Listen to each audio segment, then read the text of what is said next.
বাংলাদেশের মেয়েরা প্রথম শ্রেণীর ক্রিকেটে পা রেখেছে শনিবার রাজশাহীতে বিসিএল টুর্নামেন্ট দিয়ে। খেলা মাঠে গড়াতে না গড়াতেই দুদিনের মধ্যে দারুণ এক ইনিংস খেলে ইতিহাসের নাম লেখানোর পাশাপাশি জ্যোতি ছড়ালেন বাংলাদেশ নারী ক্রিকেট দলের ক্যাপ্টেন নিগার সুলতানা জ্যোতি। বাংলাদেশের নারীদের প্রথম শ্রেণীর ক্রিকেটে প্রথম সেঞ্চুরি রেকর্ড গড়েছেন জ্যোতি।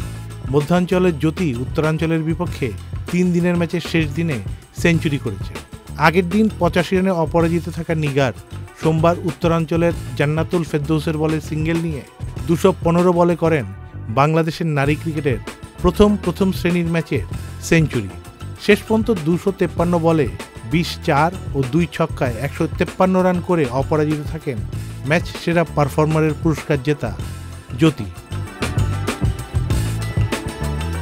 মধ্যাঞ্চল ও উত্তরাঞ্চলের এই ম্যাচটি ড্র হলেও নিগারের সাথে পাল্লা দিয়ে ব্যাটে রানের বান ছুটিয়েছেন জাতীয় দলের ওপেনার ফারজানা হক। প্রথম ইনিংসে 86 রান করে আউট হওয়া উত্তরাঞ্চলের ওপেনার ফারজানা দ্বিতীয় ইনিংসে ইসমাত তানজিমের সাথে 196 রানের ওপেনিং পার্টনারশিপ গড়েন, পাশাপাশি হাঁকিয়েছেন ম্যাচের দ্বিতীয় সেঞ্চুরি। রাজশাহীর শহীদ কামরুজ্জামান স্টেডিয়াম ফিরে এলো 2019-এর স্মৃতি।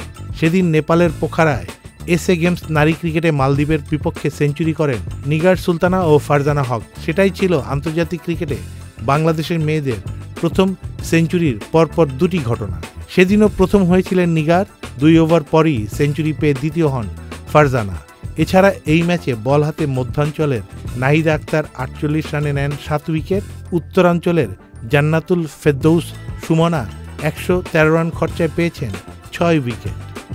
রান উৎসবের এই ম্যাচটি শেষ পর্যন্ত ড্র হয়েছে।